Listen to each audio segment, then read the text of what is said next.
দর্শক এই মুহূর্তে দেখছেন যে ধানমন্ডি 32 নম্বর যে বাড়িটি রয়েছে সেখানে অবস্থান নিয়েছে আপামর ছাত্র জনতা এবং তারা বিভিন্ন স্লোগানে মুখরিত করে রেখেছে এই ধানমন্ডি 32 নম্বর। এবং ঠিক 32 নম্বরে যে ভবনটি রয়েছে তার পিছনের অংশে কিন্তু আমরা দেখতে পাচ্ছি আগুন জ্বলছে এবং এখানে বিভিন্ন অংশে কিন্তু এই যে ছাত্র জনতা অবস্থান নিয়েছে এবং তারা বলছে যে এই ভবনে তারা যে আঘাত করছে এই আঘাত এই ভবনে করছে না, তারা করছে কর্তৃত্ববাদী শেখ হাসিনার প্রতিটি যে শাসনামল ছিল সেই শাসনামলের বিরুদ্ধে কিন্তু তাদের এই আন্দোলন এবং তাদের এই ক্ষোভ এবং তাদের এই বহির্প্রকাশ। এবং আপনারা দেখছেন যে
আমরা দেখছি একটা ইট খুলে নিয়ে যাচ্ছে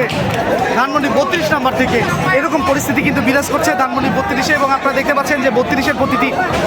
অংশে কিন্তু অবস্থান নিয়েছে ছাত্র জনতা এবং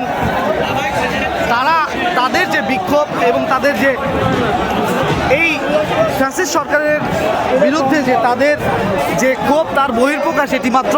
এমন কথা কিন্তু তারা বলছে। এবং আমরা দেখতে পাচ্ছি যে যার হাতে যা আছে তাই নিয়ে কিন্তু আজকে এই ধানমন্ডি 32 নম্বরে অবস্থান নিয়েছে এবং